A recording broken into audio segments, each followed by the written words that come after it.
नौका विहार का सुख प्रिया प्रियतम को कब हुआ? और उसके बाद में अब तो ऐसी स्थिति बन गई कि सखियां यही योजना बनाती रहती हैं कि कैसे भी नौका आवे और फिर से विहार हो।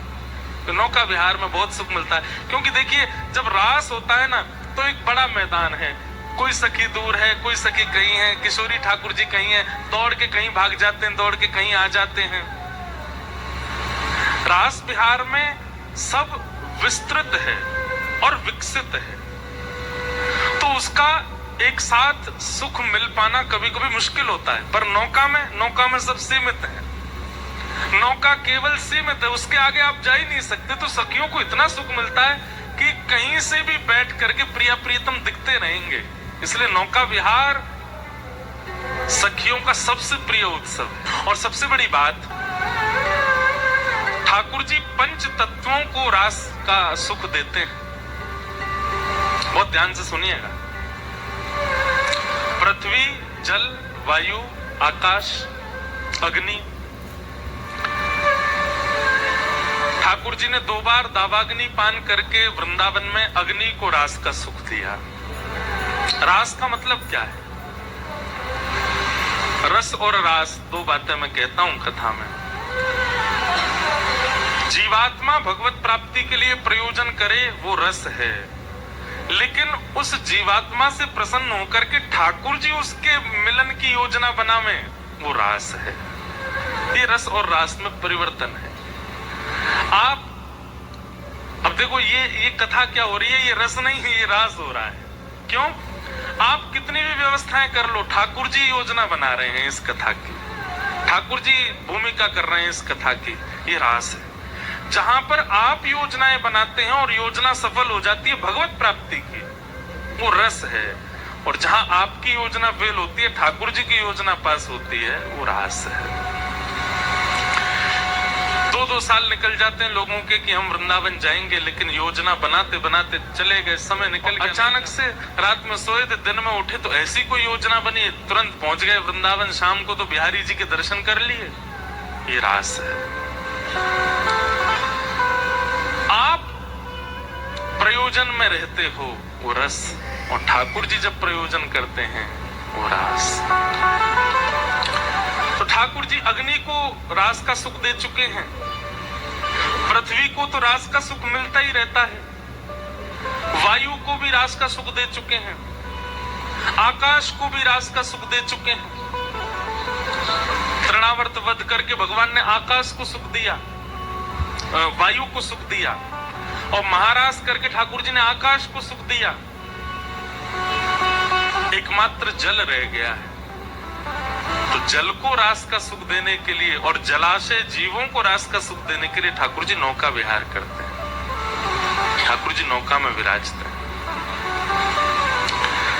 तो लीला कुछ ऐसे है, किशोरी जी आज अपनी सब सखियन के संग दही बेचवे के कार्य काजी गई हैं। तो नौका विहार की प्रथम लीला दान से शुरू होती है। सब सखियां अपने घर के दूध, दही, मक्खन आदि बेचवे के काजे यमुना पार गई हैं, और यमुना पार जब गई तो वहां आज कोई खरीदने वालों नहीं मिलो। ऐसी बारिश है रही होगी, सुनसान पड़ो होगा, देखो पार ऐसे कोई मिलो नहीं, खूब दूर दूर तक घूमे आई। और आज एक और लीला भई कि किशोरी जी संग गई हैं। श्री जी हमेशा साथ न है, जामे श्री जी को आवश्यकता ही नहीं है दान करवे की, उनके घर तो भैया राजा की लाली हैं, लेकिन कभी कभी सखियन के साथ सुख लेवे के काजे। और सबसे बड़ी बात, श्याम सुंदर मिलेंगे या हमारे श्री जी जामे, तो जब भी श्री जी जामे तो सखियन को एक चिंता बनी रहे कि कैसे वो करके दही बिके नहीं बिके, शाम एवे ते पहले जल्दी आनो है लौट करके। श्री जी साथ में, आज श्री जी साथ में गए, यमुना पल्ली पार दही बेकवे के काजे, खूब डोल लिए लेकिन दही नहीं बिको। ऐसे ही शाम घटा छान लगी सब जगह से। ललिता विशाखा बोली, भैया अब दही तो बिको नहीं है, दूध घी आदि सब हमारो रह गए हो, अब चलो वापस चले, शाम है रही है और कीर्ति मैया वृषभानु बाबा बहुत डांटेंगे, जल्दी चलो। वापस जाने के लिए तैयार भये। जैसे ही जमुना जी के तट पर आए तो या तट पे तो सुनसान हो ही हो, पल्ले तट पे भी कोई नाविक नहीं, कोई मल्हा नहीं, नाव चलावे वारो। एक सुंदर सेज पर बिठा दिए और बिठा करके श्री जी को बोले, आप प्रतीक्षा करो, हम देख के हमें कोई नाव मिल जाए तो। ललिता विशाखा दूर दूर तक देखें, कहीं कोई नाविक नहीं मिले, इतनी चिंता।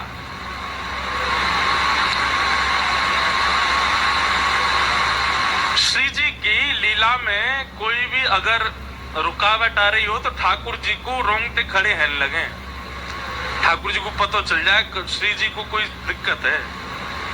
मानो श्री जी को मन है लगे कि भाई शाम घन बरसे, ये मेघ बरसने चाहिए तो मेघ बरसते हैं। श्री जी को मन हो कि धूप निकले, सर्दी ज्यादा है रही तो धूप निकलेगी। ठाकुर जी श्री जी के मन की इच्छा पूरी करने में तत्पर रहते हैं हमेशा। प्रेम का यही स्वरूप है, तत् सुखे सुखित्वम। नारद भक्ति सूत्र में श्री नारद जी कहते हैं, जिसमें हमारा प्रेमी प्रसन्न उसमें हम प्रसन्न। ठाकुर जी की यही योजना रहती है कि श्री जी को कोई श्रम ना हो। बंधु, ये कथा में जो हम प्रेम के सूत्र देते हैं ना, हमारा निवेदन है इनको आप ठाकुर जी से जोड़ा करो। हम प्रेम के सूत्र कही देते हैं, आजकल के लड़का लड़की एक दूसरे को भेजते हैं, देखो महाराज जी क्या कह रहे हैं।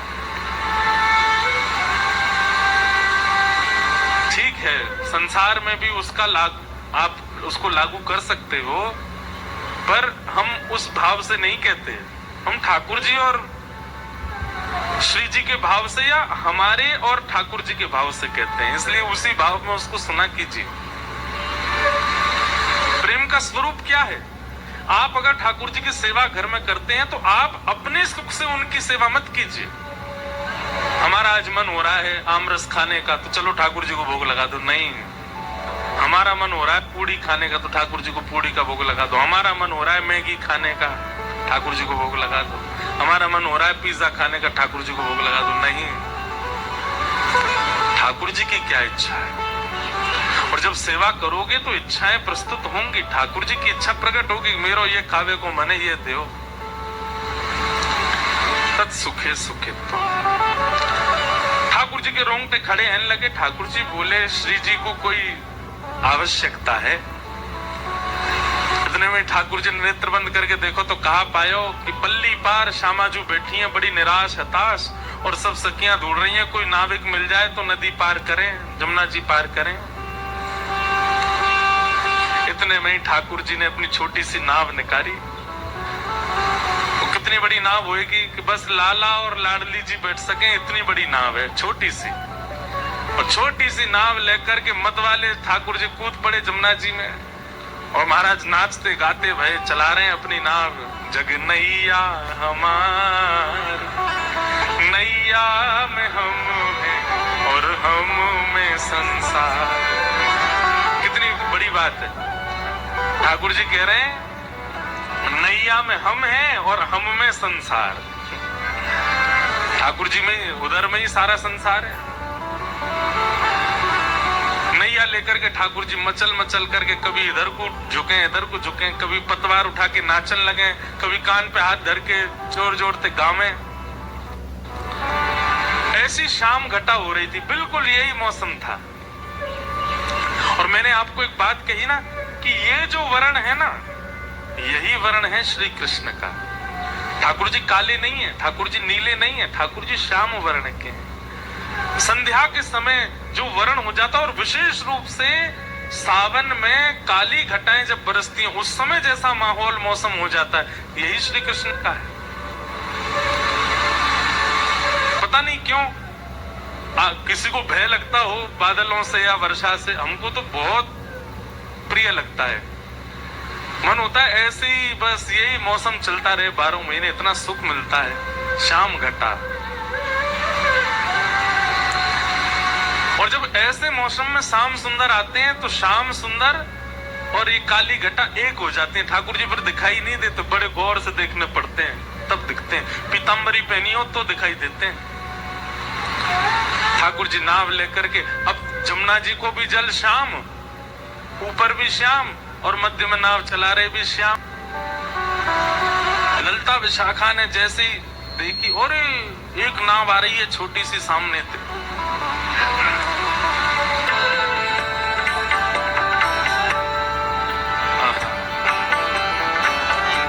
नंद सूत मन मोद कारी, नंद सूत मन मोद कारी, नंद सूत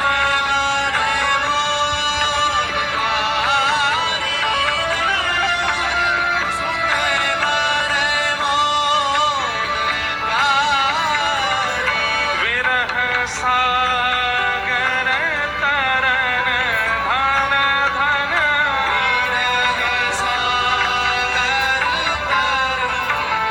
धन धन राधिका के चरण,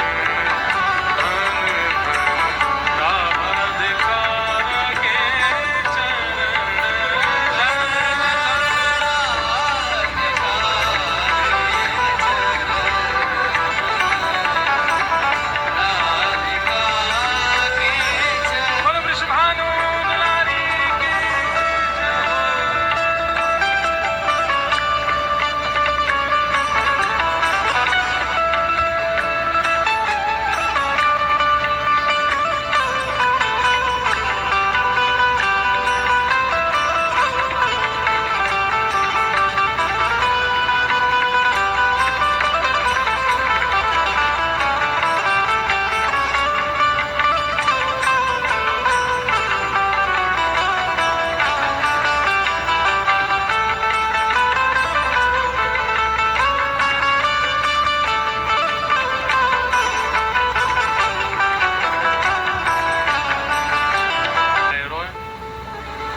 बोले बताई तो ही हमने, हमें ना चढ़न देगो ये, आप या को हाथ पकड़ के चढ़ो। जैसे नौका नेक भीतर जाएगी, अब यहाँ तो देखिए ऐसा घाट है, तो हमारे वृंदावन में कैसा है, रेत है, पत्थर नहीं है। तो ऐसे रेत, बीच में यमुना जी, दोनों तरफ रेत है, तो नाव जो है वो रेत से अटक करके किशोरी जी बैठ गए। ठाकुर जी बोले, हाँ सुनो री सबरी, धक्का लगाओ नाव में बीच में कर दो, फिर मैं छोड़े आऊंगा इन्हें पल्ली पर, तो तुम आती रही हो अपने आप।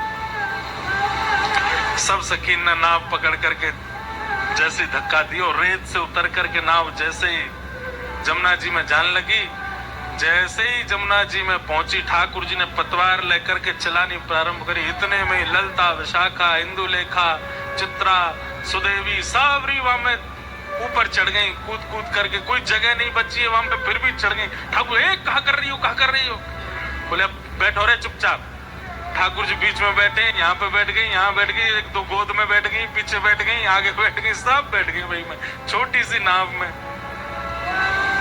ठाकुर जी बोले मैं धक्का दे दूंगा सबरीन ने, क्यों चढ़ गई हो, मेरी नाव डूब जाएगी। बोले अब चुपचाप बैठो रो, धीमे धीमे पार कर दे। श्री जी अकेली जाएंगी माते में? अरे मैं छोड़े आ तो इन्हें परेशान। बोले तो क्या हम, तू क्या को जाएगा, हम जाएंगे। ठाकुर जी बिछ के बैठे हैं, सामने किशोरी जी मंद मंद मुस्कुरा रही हैं। ठाकुर जी बोले खीर में नमक को ढेला आ गया बीच में, बढ़िया चल लो, सब कूद पड़ी है। कोई पाम लटका के बैठी है, कोई ऐसे पकड़ के बैठी, सब बैठ गई वही में। ठाकुर जी धीमे धीमे नाव चला रहे हैं। चलाते चलाते चलाते ठाकुर जी अचानक से पतवार बीच में धर दें और दोनों पाम ऊपर ऐसे पधरा करके और जैसे लेटवे की स्थिति में है गए। ललता विशाखा अब काय पुना चला रहा भैया, क्या है वो? बोले थक गो मैं, इतनी भारी है गई मेरी नाव, कैसे लेके जाऊं, थक गऊ मैं। भैया अभी मत थके, नेक दूर और छोड़े आप, फिर थक जाइयो ना। मैं तो थकूं, तुम जानो ना मैं बहुत लाडलो लालू अपनी मैया पिता को। मुँह पलकन पे धरे सब, और जन कहाँ ते आ गई है, जन कौन की छोरी हो सबरी हो, मुझे इतनी परिश्रम करवा रही हो तुम। वृंदावन में कोई पता चल गई ना कि मैंने इतना परिश्रम किया, ढूंढ ढूंढ के तुम्हारे घर में ढूंढेंगे और फिर तुम्हें दंड देंगे सबरे। ललता विशाखा बोल कैसे हार तेरी दूर होगी जे बता। बोले भूख लगी है कछु खवाओ।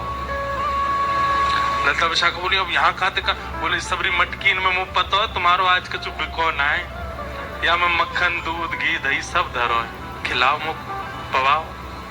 मैं तुम तो देखो कोई वेतन तो कोई दक्षिण वो तो लूंगा ना रुपया पल्ली पार छोड़ो के ये खवाए दूंगा। ललता विशाखा बोली भैया इतनो इतरावे वारो मला मैं पहली बार देखो, कैसे इतरा रहे। ललता विशाखा बोली अच्छा ले खोल। बोले अरे तुम जानो ना हो का। बोले कहा मैं अपने हाथ से खाऊं ना हूं, मैया गोद में बिठावे, बाबा सामने ते थाली में ते परोस करके मुझे पवा में मैं तो तब पाऊं। अब मुझे तो पावो ही ना, छोटे छोटे नैने नैने मेरे हाथ में कहां ते खाऊंगा। ललता विशाखा अपने हाथ धोने लगी, रुक जा हम खवा में। जमुना जी में जैसे हाथ, अरे तुम काहे को धो रही हो। खवामेंगी तो हम बे तुम्हारे आतन ते खाऊंगो, ऐसे बुरे बावरे से कार्य पीरे तुम्हारे। चला कौन रहे हो है ये दिख नहीं रहे हो। और दूसरे ऊपर से ठाकुर जी ने एक रूप बदल के और आए अपनो। आज ने एक अलग सो ठाकुर जी रूप बदल बदल के छद्म वेश धारण करके आते हैं श्री जी से मिलने। एक तो शाम ऊपर से रूप बदले तो पता नहीं चल रही है, दूर से सब सखी ने देखी और दूर से ही बुलाने लगी ओ मलाके ओ ना पारे इतकुआ। ठाकुर जी नाच रहे थे, जोर जोर से चिल्लाई अरे सुनना रोका नहीं जल्दी सुन ले ओ मलाके इतकुआ। ठाकुर जी बोले हम नंद के छोरा, हमको मलाको कौन बोल लो है। मलाको समझे, मल्हा बोलते हैं जो नाव चलाते हैं, उनका मतलब वाको बेटा। ओ मलाके हमारे ब्रज में ना ऐसे ही बुलाते हैं। जैसे मान लीजिए हमारे पिताजी व्यास हैं तो हमारे घर के कई बड़े बुजुर्ग यो ही बुलाते हैं हमें, ओ व्यास के इधर आ, तो व्यास जी को लाला।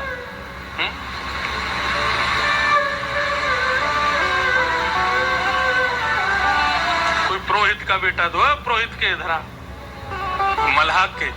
ठाकुर जी बोले मोए कौन ने कही मल्हा को, मैं नंद जी को छोरा ब्रजराज कुंवर कन्हैया और मुख मल्हा को बोल ले।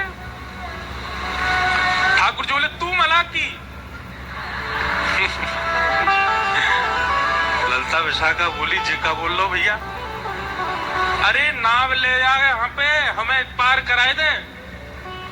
ठाकुर जी बोले पहले तो सम्मान से बात कर, हम मल्हा के ना है, नंद जी के छोरा हैं और जो नाव हमारे पिताजी ने हमारे काज बना के दी है, या मैं कोई यात्री ने पार करावे वारो मेरो काम नहीं है। जब मेरो मन होवे या मैं बैठ के अकेलो ही यमुना जी में भ्रमण करूं।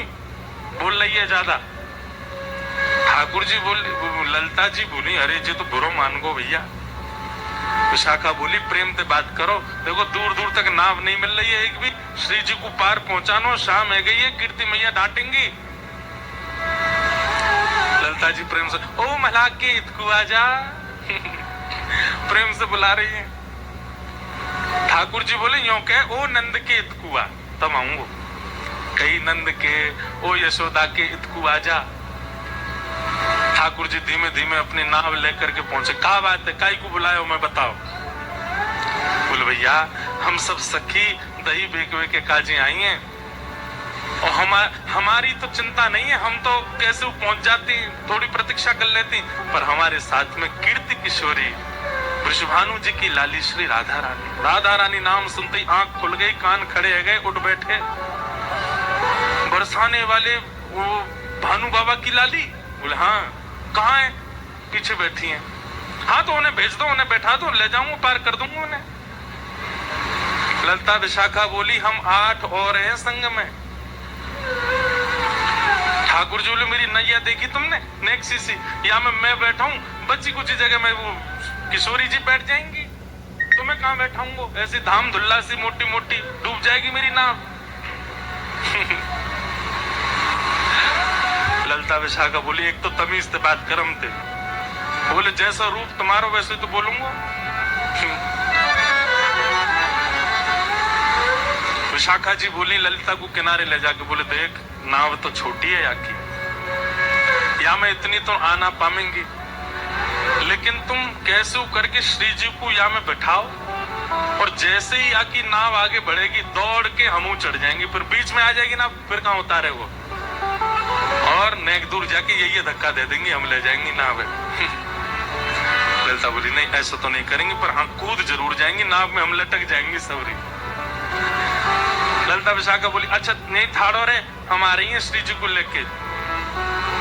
श्री जी के पास गए, हे किशोरी जी एक छोटी सी नाव मिल गई है, नाव चलावे वारो ने बोले ज्यादा है, ने थोड़ा सा वाकु सहन करना पड़ेगा पल्ली पार तक, लेकिन अभी और कोई चारो नहीं है, छोटी सी नाव है, आपको नेक श्रम होएगा, आप वहां में बैठ जाइयो, वो जैसे नाव लेके नेक भीतर जाएगा पीछे तो हम कूद पड़ेंगे।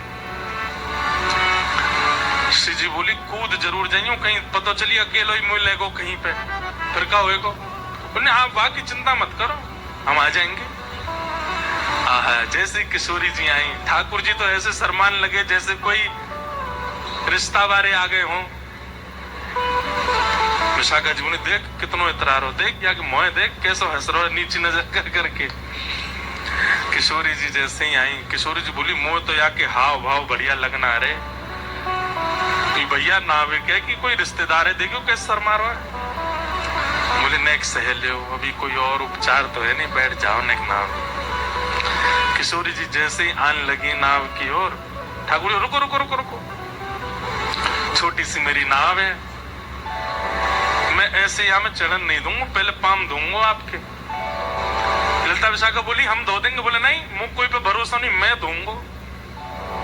अरे भैया ये भानु जी की लाली हैं, इनकी आज तक हमने चर्चा ही सुनी है, ये मेरी नाव में बैठेंगी, पहले मैं इनके पाम धोऊंगा, पाम साफ करूंगा, बिल्कुल स्वच्छ जब हो जाएंगे तभी नाव में बैठ। ललिता जी बोली स्पर्श करवे की सोचियो भी मत।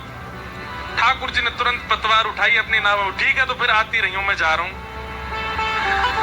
विशाखा बोली नेक रुक जा यार, अभी मत बोले ऐसे यार, बुला ले यहीं पे। अच्छा आजा आजा, धोले धोले धोले पाम धोले। ठाकुर जी फिर से नाव लेके आए, उतर करके आए, एक गड्ढा किया और वहां में किशोरी जी के चरण पधरा दिए। बोली अब यहीं खड़ी रही हूं, मैं पाम धो लूं। ठाकुर जी अंजलि में जल भर के लावे और किशोरी जी के चरणन में डालें, अपने कोमल हस्त कमल से उनके चरणन को धो रहे हैं। ललिता जी कह रही हैं धीरे धीरे, जोड़ते नहीं। बोले मोह मत सिखाओ, चरण धो रहे हैं। किशोरी जी थोड़ी सी ऐसे डगमगा रही, एक पांव रखो है गड्ढा में, दूसरा ऊपर है। तो ठाकुर जी बोले अरे ऐसे हिलका करो, तुरंत हाथ पकड़ के अपने सिर पर यहाँ पकड़ो। ललिता जी बोली ये तो ऐसी मनमानी कर रहा हो भैया अपने आप ही, या तो राम अवतार में केवट ने मनमानी करी, या कृष्ण अवतार में ठाकुर जी केवट से ही सीख के आए हैं, अपने भक्त से ही सीख करके आज श्री जी पे इम्प्लीमेंट कर रहे हैं, अप्लाई कर रहे हैं। श्री जी सिर पकड़ के खड़ी हैं और ठाकुर जी चरण धो रहे हैं। अधिकार